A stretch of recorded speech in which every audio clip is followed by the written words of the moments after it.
What is up, guys? Pie Muffin here, and we are back with another Tales-related video.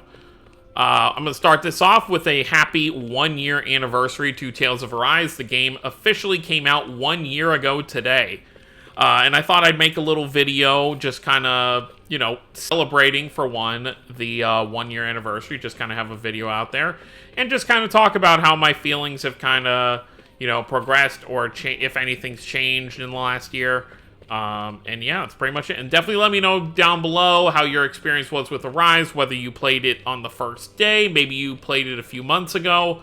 I think it definitely was a big step, just for Tales, moving to the next generation. So I first want to say, I haven't actually touched the game, in terms of actually playing it since I made my last video on it. Which was the Sword Art Online DLC. So it's probably been a good, 10 months since I've actually played the game, like 9 or 10 months. I did log in, and whenever they did the Scarlet Nexus free DLC, and then the Atelier Sophie free DLC, I did log in to grab those, but besides that, I haven't really played. And the main reason for that, I guess kind of just talking about, my feelings with the game itself, how it's kind of made, there's nothing that really encourages you to do a new game plus. Unless you just really were 100% over the moon in love with the story and just want to experience it again, maybe several months down the line, which I do plan to do at some point. I just really haven't felt like doing it any time soon. There's really not a reason to replay it. It's not like Zestiria, for example, where it's, I think, literally impossible for you to do everything in a single playthrough. In terms of, achievements or trophies or whatever, and just stuff you can get in the game, you actually need to do multiple playthroughs to unlock everything. In Arise, you can do everything in one single playthrough. You can get every single trophy, you can do every single side quest, get every single outfit. There's nothing that you can't do in one playthrough, and I think that's part of the problem in terms of replayability, and they've even said that in interviews, that they didn't really make the game with replayability in mind.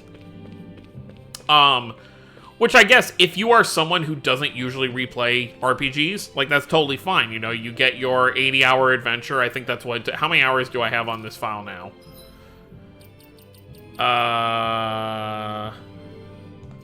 In here? Yeah. So, 83 hours. So, I mean, I'm sure a lot of people did it a lot faster than me. But yeah, so I haven't really had a reason to kind of go back. The story is still relatively fresh in my mind.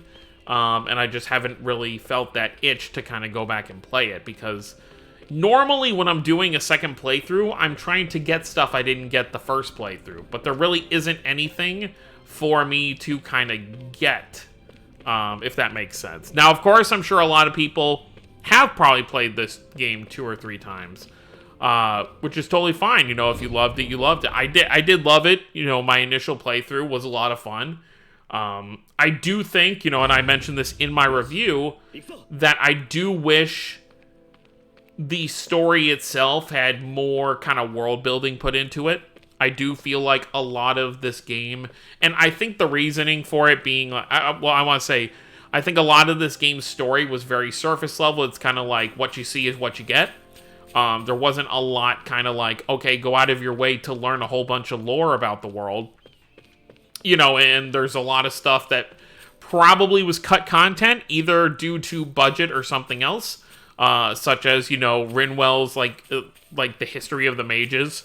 We literally almost learned nothing about the mages other than the fact that they were wiped out, but they seem like they were pretty important piece of history in terms of this world, so it was kind of weird that we never learned anything about them. I'm not gonna, this isn't gonna be a video where I sit here griping about everything, but I'm just kind of saying, for moving forward with games, I would like to, have more world building, because, previous Tales games, a lot of them have a lot more kind of world building in those aspects.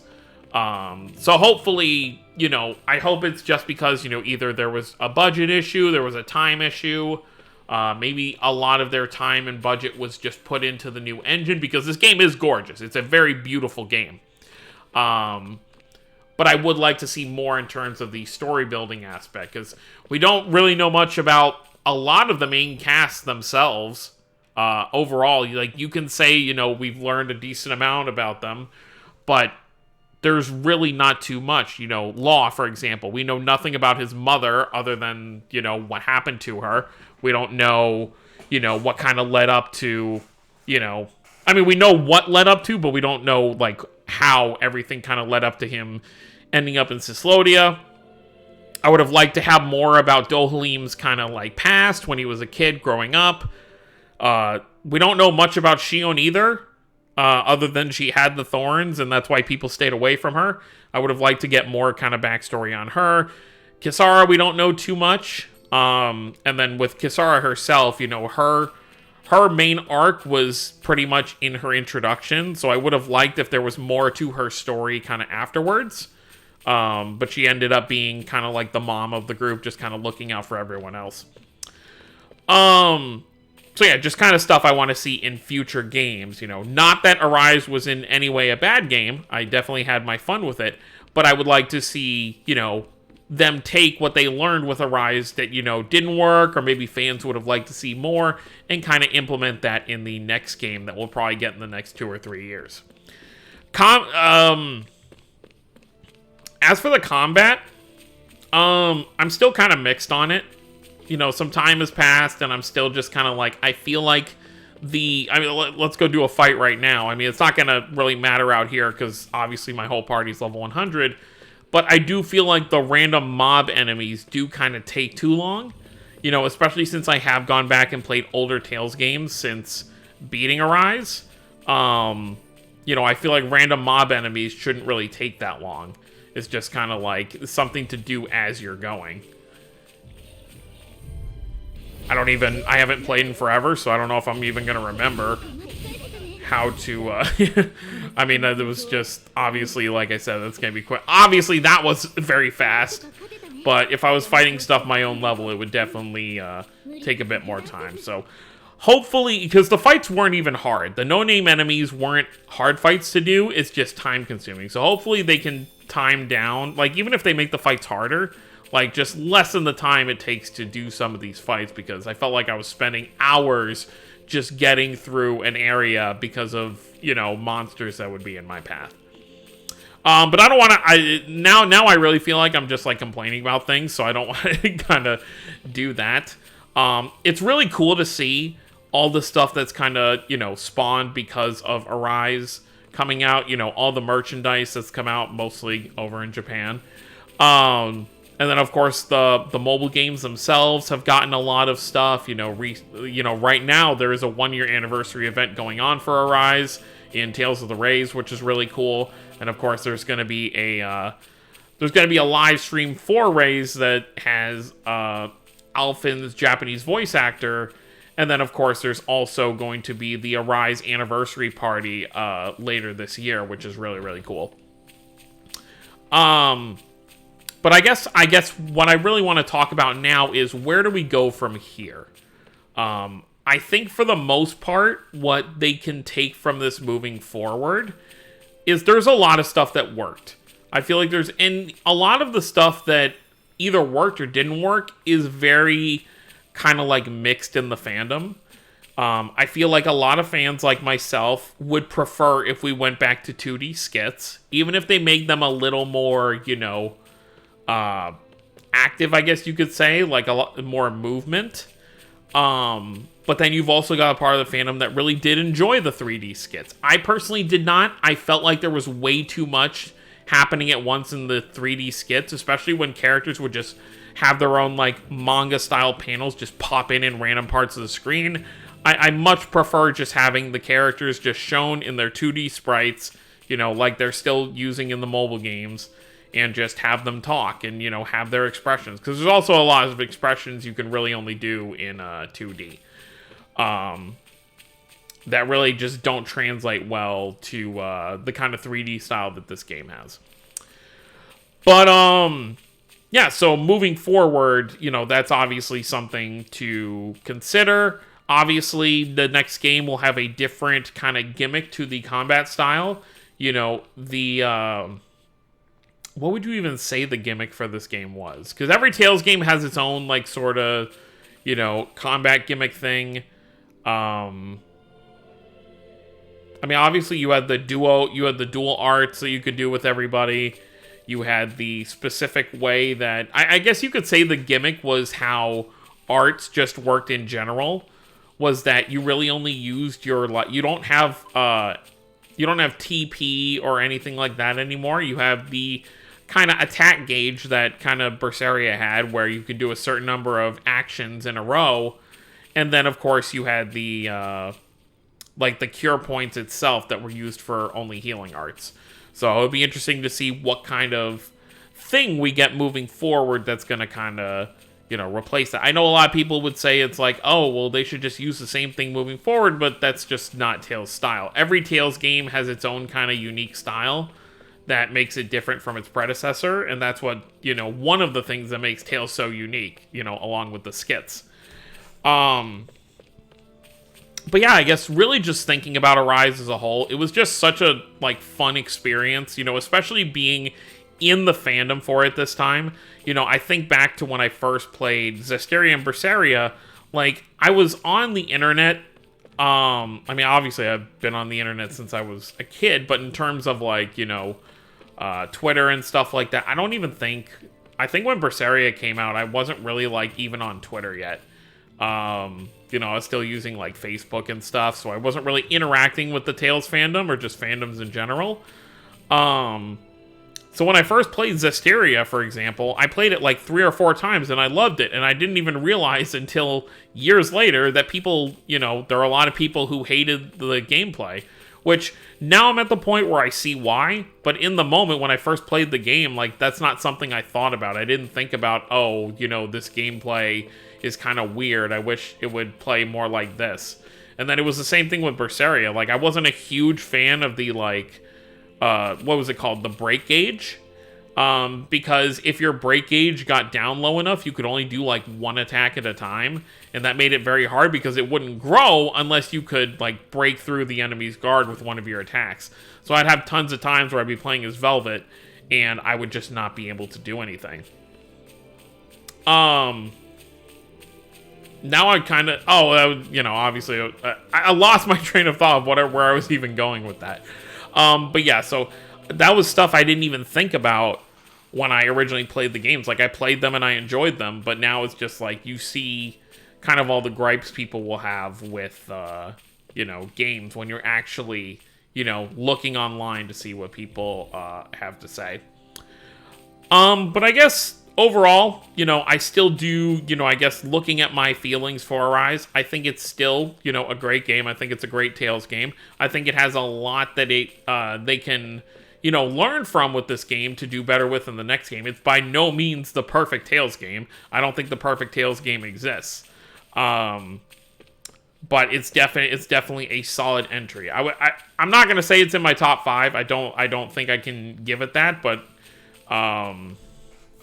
maybe it'd be 7th or 8th. Just because I have a lot of nostalgia for the other games, and just I just prefer, I guess, the gameplay and storytelling of some of the other titles. So I don't think Arise would be able to kind of beat those out. Ones like Symphonia and Vesperia and Xillia and stuff are definitely up there. But, and I can't even really say nostalgia for Xillia, because I only played it for the first time 3 years ago. I don't know. It's just a different feeling, I guess. But I guess overall, where do we go from here? What do we expect next? And this is where I'm not really as much talking about Arise, but what I expect to see moving forward. So I do expect probably some kind of remake/remaster to be announced within the next year. Obviously, we do have Tokyo Game Show coming up, which Tales does have a panel at, and I really don't think they're going to show up just to show off merchandise at a game conference. I do expect there to be 1-year anniversary Arise merchandise there to be shown, but I think odds are there is going to be something. Obviously, everyone and their mother is hoping it's not another mobile game. I don't think Bandai would take that chance again just yet. I think it's way too soon after shutting down 2 mobile games in the last year to be starting up a new one. I think they should wait another year or so. So I'm really just kind of expecting, a remake or a remaster of something. My personal picks, I would like to see the PS2 version of Destiny 2 and Rebirth get localizations, and slap those on like PS4, Xbox, Switch, whatever.